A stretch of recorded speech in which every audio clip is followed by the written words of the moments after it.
What's her name? Hello. Hello. And she's going to tell you a few things about slothies Yeah, and keeping them safe and sound. Bring a few out here so you guys can see some. Let's get their claws in. Anyway, these are all orphans. They're not related. They all have different mothers. And so they've come in for various reasons. Sometimes, guys, oh well, it just, well, Do you need help? no, I just needed, there not to be, okay. No, it's just when you guys talk there, I just want to be sure they can hear me. Yeah, sorry.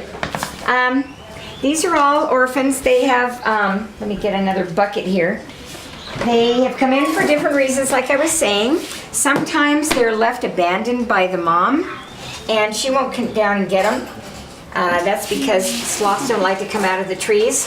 So this is one of them that was abandoned. She was found at the Turrialba volcano at a really high altitude. And she was lying in a stream. A guy was crossing the bridge with his cows, and he heard crying in the stream. And so he looked down and saw this little ball of fluff in the water.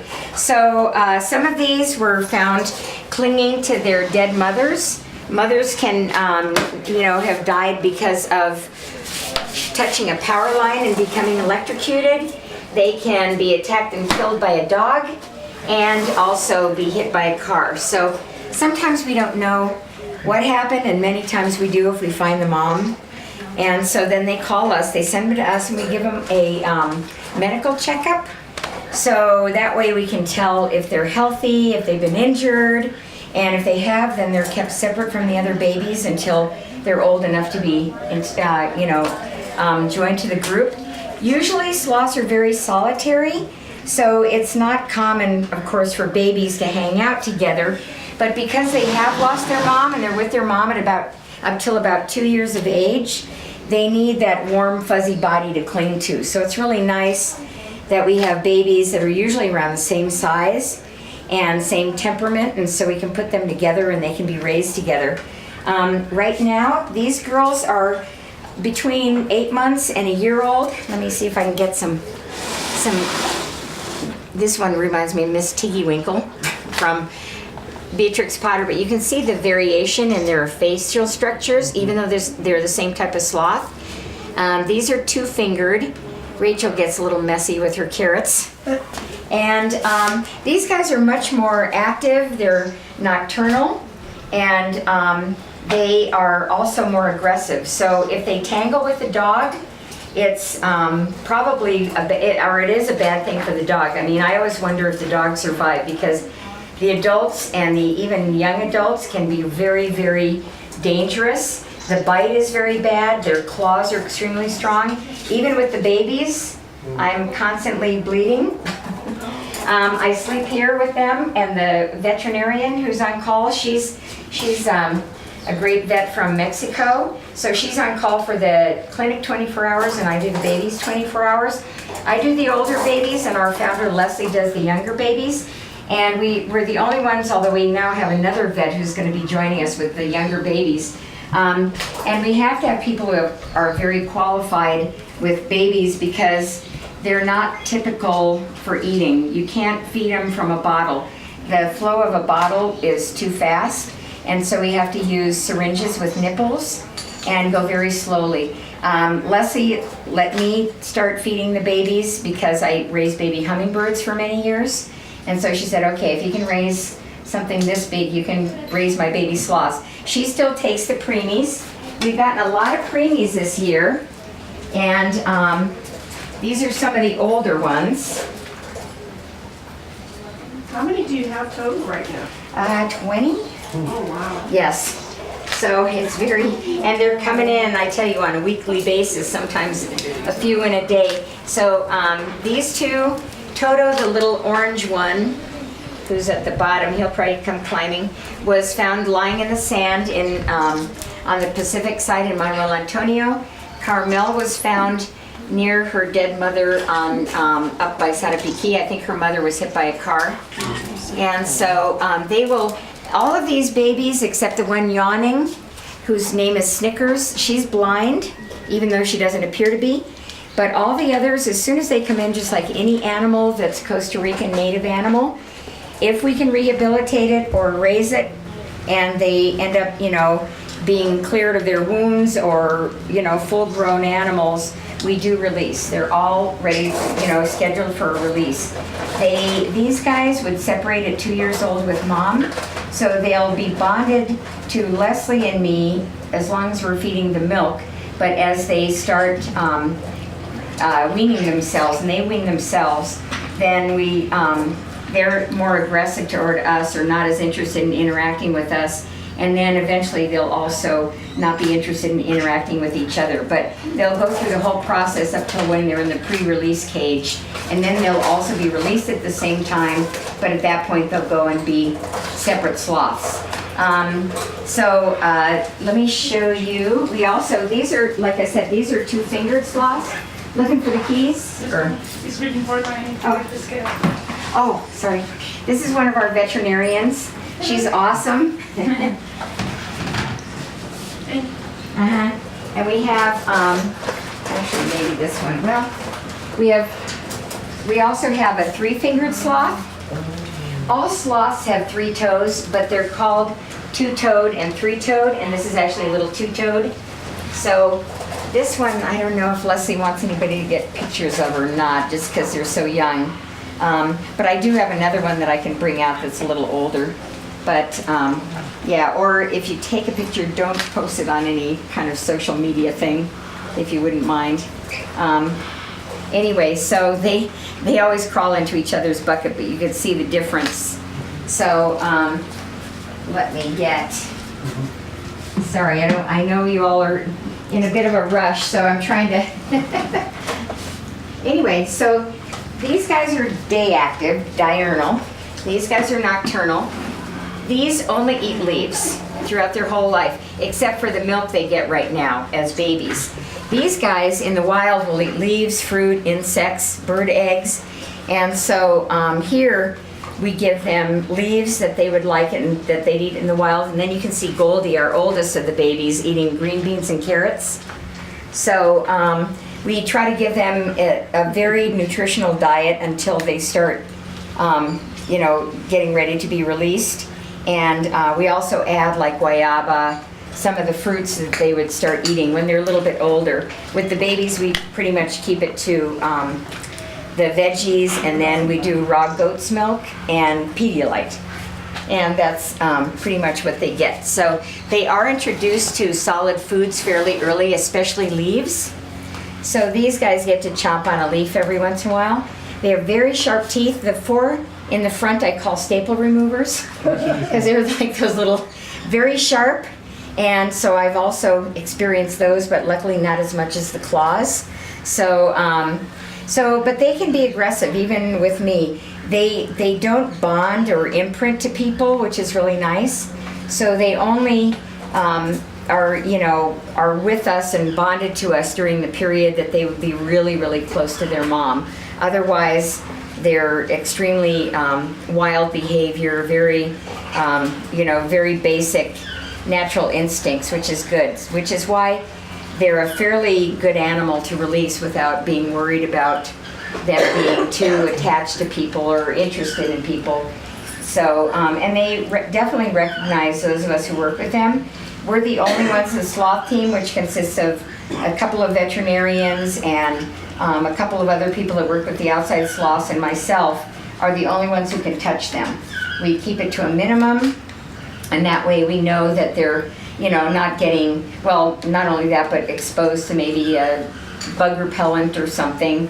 And also we want them to just keep it limited, and then that way it's easier for them to go on and, become wild sloths, which is our goal. So, any questions? How much larger will they get at full growth? They will, I know there was one of them. They are like this. Yeah. Very rounded, these guys, and like 7-8 kilos. Yeah, they're like kind of 14-16 pounds. Yeah, about the size, I want to say of like a Sheltie maybe a little smaller, but a dog that's about this big. Yeah. And they feel like dogs. They feel like a husky or a long-haired puppy. Little Toto is definitely interested in expanding his universe. And then these guys, people think are very coarse, but it's actually like eyelashes. It's very soft and supple. And like I said, they only eat leaves of certain types of trees. This is their favorite, a warumo or cecropia. And of course, they also, when they're adults, will have algae in their fur, bugs growing in it, and when they come down to go to the bathroom, the bugs will complete their life cycle and everything, and it's a symbiotic relationship where the bugs and the algae will help camouflage, and they also lick the algae to get some nitrogen. And these guys, when they meet each other, even though they wouldn't normally meet another baby sloth, when they meet each other, they lick each other's faces and noses especially. And I suspect that it's because when the mom is first getting them started on leaves, she chews some leaf and then they lick some of it off of her lips, which would get them stimulated to eat leaves, but it also gives them the natural gut flora that they need because they have a ruminating belly. It's a 4-chambered belly. And so I think that might be why that's how they're used to interacting with another sloth, in natural behavior. So anyway, and these guys we potty once a day, once every 2 days, whereas in the wild the adults wouldn't come down except once a week, once every 2 weeks, because they really don't want to come out of the canopy. It puts them in a vulnerable position for predators and everything. So sadly, as humans have encroached upon their territory, even though these guys aren't endangered, anytime there are trees taken down for pineapple plantations, roads, whatever, then we're forcing the sloths out of the tree or across a power line. So, I think Costa Rica is really trying to become more and more aware of ways to prevent that, or, at least cut the number down or do what they can. So, any other questions? Yeah, now these guys will be used to being out of the trees, so are they more vulnerable than mother baby raised in the wild? Not at this point, because we keep them really, we're always like, they come in at night with me. The little ones go in at night with Leslie, and during the day they're either on her porch or kind of protected. If we do have them in an open area during the day or in the evening, we're always, if we spot a hawk, we always make sure that they're not, but we don't usually leave them there anyway. We just might take them out to potty. But in the evenings, we still sometimes might spot a hawk and, make sure we pull them back on the porch and everything, because, I don't think that's ever happened, but you just never know. So we're very vigilant with them. What about when they go back out into the wild? When they go back out into the wild, they're radio collaring them, all of the ones that go back out. And we have trackers that follow them for 10 months every night. Teams of trackers, they do a 10-hour shift. Wow. Rain, hail, sleet, or snow. Of course, not sleet and snow yet in Costa Rica, but yeah. So we have trackers. We have them at the release site in Manuel Antonio, where our sister group, the Sloth Institute, has people there, and we have them at Sarapiki from the Sloth Institute. Her team follows our sloths there. So it's a, Saving Sloths Together is the company. I don't know if it's a foundation, but so we're trying to gather as much information as we can about them, so we know and we can compare. Sometimes they'll even radio collar some wild sloths that might have come in briefly for maybe a slight injury. They radio collar them, they watch them, and then compare it to behavior with these guys just to see if we're doing okay. It's a pretty new team or effort, but it's been going on for years, several years, but they're still, they're long lived.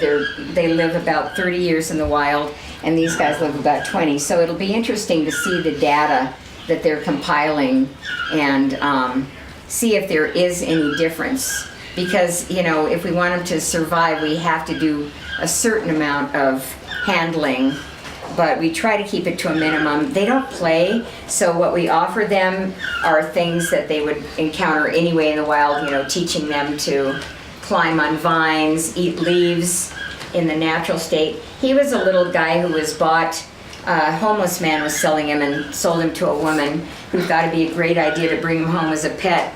And she didn't last a whole week before she called up Minai, risking a big fine and saying, come get him. I made a big mistake. He had diarrhea, parasites. He cried all night. And I'm sure her children were scratched and bitten enough. And he's a sweet one. I mean, he doesn't bite like some of them do, but it's kind of just an automatic response, even if they, they know us. Of course, Rachel isn't going to, her little carrot face.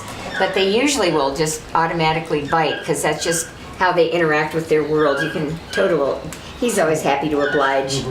So anyway, but yeah, they just do not act like a puppy or kitten, and they're painful. So, anybody else? Is that it?